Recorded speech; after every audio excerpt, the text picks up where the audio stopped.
கும்பராசி, கும்பலக்னம். காலபுருஷனுக்கு 11வது வீடு. லாபஸ்தானத்தை குறிக்கக்கூடிய வீடு. சனீஸ்வர பகவான் மட்டுமே தன்னுடைய முழுமையான மூலத்திரிகோணம் பலம் பெறக்கூடிய வீடு. ரொம்ப அதிபயங்கர புத்திசாலிகள். வாழ்வை சந்தோஷத்தை பார்த்தீங்கன்னா, வாழ்க்கையில ஃபுல்லாவே சந்தோஷத்தை அனுபவிக்க பிறந்தவங்க நீங்க அப்படிங்கிற சொல்லலாம். அதனால தான் காலபுருஷனுக்கே 11வது வீட்ல பிறந்திருக்கீங்க. நெறைய இன்னைக்கு சூழ்நிலைகள் என்ன அப்படியே தலைகீழா இருக்குதுங்க.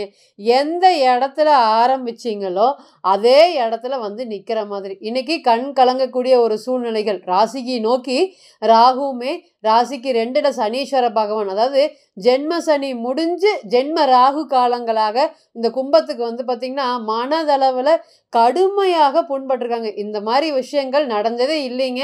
ஒரு 4 வருஷம் நானாகவே இல்லைங்க அப்படின்னு சொல்ற மாதிரி ஒரு சூழ்நிலைகள். எது எடுத்தாலும் தடை, தாமதங்கள். இது எனக்கு நடச்சது, இது எனக்கு கிடைச்சது அப்படின்னு சொல்ற மாதிரி இல்ல. இந்த 7 சனி பொதுவா பாடா படுத்திருச்சா அப்படின்னு கேட்டிங்கன்னா இருக்கு. நெறைய பேர் இடம் வாங்க ஆரம்பிச்சிருப்பாங்க, வீடு கட்ட ஆரம்பிச்சிருப்பாங்க. இது எல்லாமே இந்த 7 சனி காலத்துல அப்படியே ஸ்தம்பிச்சு நின்னத முடிக்க முடியாம திணறத நீங்க பார்க்கலாமா அப்படின்னு கேட்டிங்கன்னா, நிச்சயமா பார்க்கலாம்.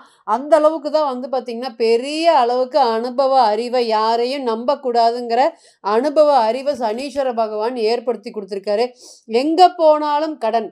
எந்த ஒரு விஷயங்களும் பிளான் பண்ணாம ஏதாவது இது மாதிரி நடக்கும். இது ரொம்ப வருஷமா நம்ம பண்ணிட்டு இருக்கிறது தானே அப்படின்னு பண்ணக்கூடிய ஒரு விஷயங்களுக்குமே பெரிய அடி விழுந்ததை பார்க்கலாம். இந்த கும்பராசியை பொறுத்தவரையும் நிறைய வெற்றி, வாய் சாமர்த்தியத்தால் வெற்றி, நிறைய போராடினா சீக்கிரம் ஜெயிச்சிருவீங்க. நிறைய குரு பார்க்க கோடி நன்மைன்னு சொல்கிறோம். இந்த ராசிக்கு 2ஆம் அதிபதியான குரு 4ஆம் இடத்துல இருக்கிறதுனால இடம், வீடு சம்மந்தப்பட்ட விஷயத்தில் அனைத்துக்குமே லாபம் அப்படின்னு நினச்சி நீங்கள் ஓடின விஷயங்கள் அனைத்துமே இன்னைக்கு கெட்ட சூழ்நிலைகளாக இருக்குது. எந்த ஒரு விஷயத்தையுமே அடுத்த ஸ்டேஜுக்கு கொண்டு போகலை. கடன் அப்படிங்கிறது இந்த நேரத்தில் ஏற்படுத்தி குடிச்சுன்னா அந்த கடனை கட்டவே முடியாத அளவுக்கு பார்த்திங்கன்னா அவ்வளோ பெரிய தடுமாற்றங்கள் வாழ்க்கையில் ஏறிடும். அந்த அளவுக்கு பார்த்திங்கன்னா இந்த கடனால் முடிஞ்சு போயிடுவோமா நம்ம அப்படின்னு சொல்கிற மாதிரியான காம்பினேஷன் எல்லாமே நடந்திருக்கு. இதை தவிர்த்து தனிப்பட்ட வாழ்க்கையிலையும் பார்த்திங்கன்னா இவன் கெட்டவன், இவன் நல்லவன், இவன் அப்படிங்கிற மாதிரி இல்லாமல் எல்லார்கிட்டையும் சரிசமமாக பழகிறனாலேயே வாழ்க்கையில் இன்றைக்கி நிறைய காயங்களையும் நீங்கள் அனுபவிச்சிருக்கீங்க.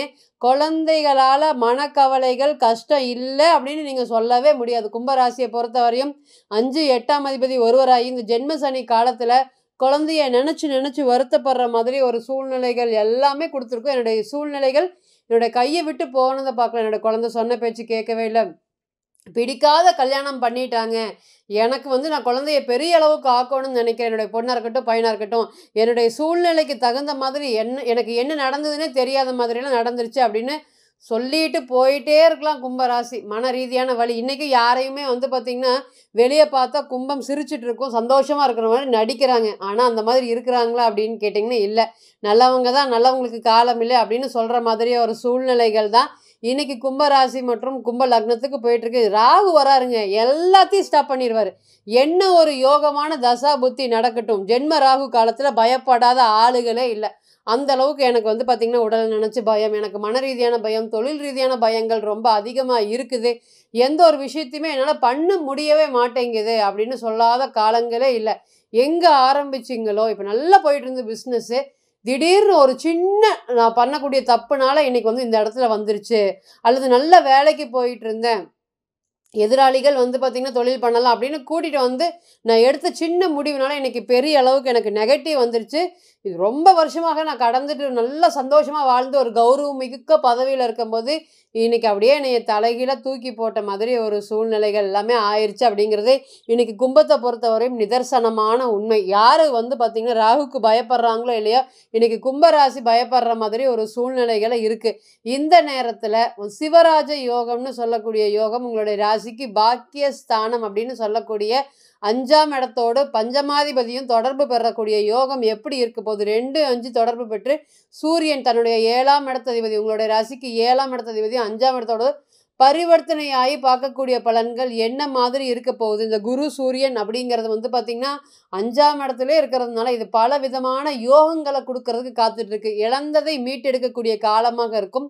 முதல் தர யோகம் 9ஆம் பார்வையாக ராசியை பார்த்திங்கன்னா குரு பார்க்குறாரு. 1000 பிரச்சனைகள் இருந்தாலும் அதையெல்லாம் தாண்டி வெளியே வரக்கூடிய ஒரு சூழ்நிலையை நிச்சயமாக குரு ஏற்படுத்தி கொடுப்பாரு. இந்த குரு சூரியன்கிறது மதிப்பு, மரியாதை, கௌரவம். அப்போது ஒரு கௌரவம் கெட்டு போச்சு, ஒரு மதிப்பு கெட்டு போச்சு, 4 பேர் முன்னாடி நான் எப்படி இருந்தேன், இன்னைக்கு நான் இருக்கக்கூடிய சூழ்நிலைகளே வேறேங்க.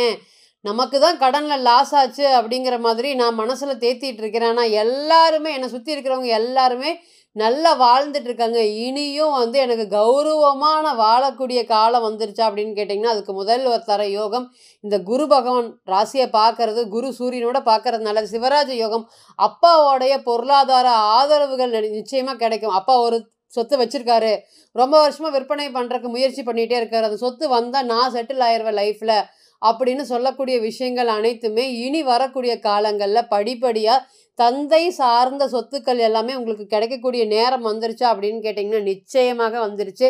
2வது குடும்ப ஒற்றுமை அப்படிங்கிறது வந்து பார்த்தீங்கன்னா, கும்பத்துக்கு இந்த ஜென்ம சனியில என்ன நடந்ததுன்னே தெரியல. குடும்பம் எல்லாமே நல்ல அண்டர்ஸ்டாண்டிங் இருக்கக்கூடிய நபர்கள் அனைவருக்குமே இந்த பிரச்சனைகளை ஏற்படுத்தி குடும்பத்துல என்ன வேலை செய்யற அப்படின்னு கேட்டது. எப்பவுமே கும்பத்தை பொறுத்தவரையும் அடுத்தவங்களோட தலையீடு இல்லவே இல்லை. குமிஞ்சு எந்த வேலை வந்தாலும் செஞ்சுட்டே இருப்பாங்க. இன்னைக்கு என்ன நாளைக்கு என்ன, டீ குடிக்காம கூட வேலை செய்யறது, அடுத்தது சோறு சாப்பிடாம கூட வேலை செய்யறது எல்லாமே கும்பம் தான். ஆணா இருக்கட்டும் பெண்ணா இருக்கட்டும், உங்க குடும்பத்துக்காக உழைச்சனே இன்னைக்கு என்னை நீங்க புரிஞ்சுக்கலையே அப்படின்னு சொல்ற மாதிரி ஒரு வருத்தங்கள். இந்த திருமணம் சம்பந்தப்பட்ட விஷயங்கள் அனைத்துமே இந்த 10 வருஷம் ஆயிடுச்சு 15 வருஷம் ஆயிடுச்சு அப்படிங்கிற நபர்கள் தான் அதிகமாக ஃபேஸ் பண்றாங்க.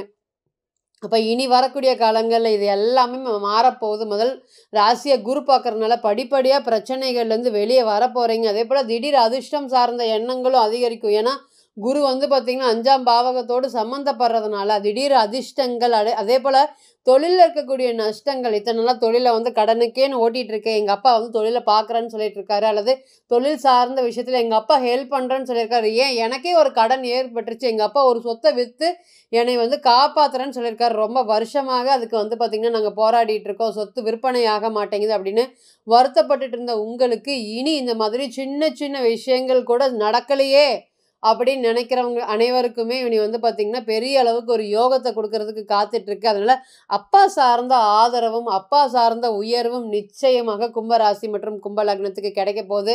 அதேபோல அடுத்தது என்ன அப்படின்னு கேட்டிங்கன்னா, குழந்தை பேருங்க. 5ஆம் அதிபதி 5லயே சம்மந்தப்படுறாரு குரு அப்படிங்கிற கிரகம். அப்ப குழந்தைக்காக நான் முயற்சி பண்ணிட்டு இருக்கேன். குழந்தை பேருக்கு நாங்க ரொம்ப வருஷமா ட்ரை பண்ணிட்டு இருக்கிறோம். எதுவுமே சக்சஸ் ஆகவே இல்ல. நான் ஒரு இடத்துல இருக்கேன். எங்க வீட்டுக்காரரோட இடத்துல இருக்காரு. இருந்தாலுமே வந்து பார்த்தீங்கன்னா, அப்பப்ப வெளிய பேசுறது வந்து பார்த்தீங்கன்னா, கேட்கவே முடியல காதுல. அந்த அளவுக்கு வந்து இத்தன வருஷமாச்சு ஏன் குழந்தை இல்ல, குழந்தை இல்ல அப்படிங்கிற மாதிரி நெறைய கேள்விகள் போயிட்டுருக்கு. இதனால குழந்தை வந்து பார்த்தீங்கன்னா, நிக்கவே மாட்டேங்குது அப்படின்னு சொல்லிட்டு இருக்கக்கூடிய நபர்கள் அனைவருக்குமே இனி வரக்கூடிய காலங்கள்ல இந்த குழந்தை செல்வம் கிடைக்கக்கூடிய காலமாக இருக்கும். குரு, சூரியன் அப்படிங்கிற காம்பினேஷன் வரதுனால, இது குழந்தைக்கு வந்து அப்படியே டிக் போட்டு வச்சுக்கலாமா அப்படின்னு கேட்டிங்கன்னா, எஸ். குழந்தை பேருக்கு இது சிறப்பான நேரம். குழந்தை பேர் சார்ந்த மருத்துவத்துக்கு இது சிறப்பான நேரமாக இருக்கும். அதேபோல பூர்வீக சம்மந்தப்பட்ட சொத்துக்கள் வந்து பார்த்தீங்கன்னா, எனக்கு கிடைக்குமா? கிடைக்காதான்னு நெறைய பஞ்சாயத்து போயிட்டே இருக்கு. இந்த பஞ்சாயத்துக்கெல்லாம் ஒரு விடிவு காலமாக எனக்கு பூர்வீக சம்மந்தப்பட்ட சொத்துக்கள்லாம் என் பேர்லயே கிடைக்குமா? அப்படின்னு கேட்குறவங்களுக்குமே இது நல்ல ஒரு கோச்சார காலமாக இருக்கும். ஆக மொத்தம் இந்த கோச்சாரம் வந்து பார்த்தீங்கன்னா, இந்த குரு, சூரியன் 16ஆம் தேதிக்கு மேல ஏற்படுறது, இருக்கிற ஸ்டேஜிலிருந்து அடுத்த ஸ்டேஜ் வளர்ச்சியை தூக்கி கொண்டு போகக்கூடிய ஒரு நல்ல பாதையை ஏற்படுத்தி கொடுக்கக்கூடிய ஒரு நல்ல காலமாக இருக்கும் அப்படிங்கிறதுல எந்த ஒரு மாற்றமும் இல்லைங்க. இப்ப நீங்க கேட்டு செஞ்சுட்டு இருந்த அனைத்துமே கோச்சார பலன்கள் தான்.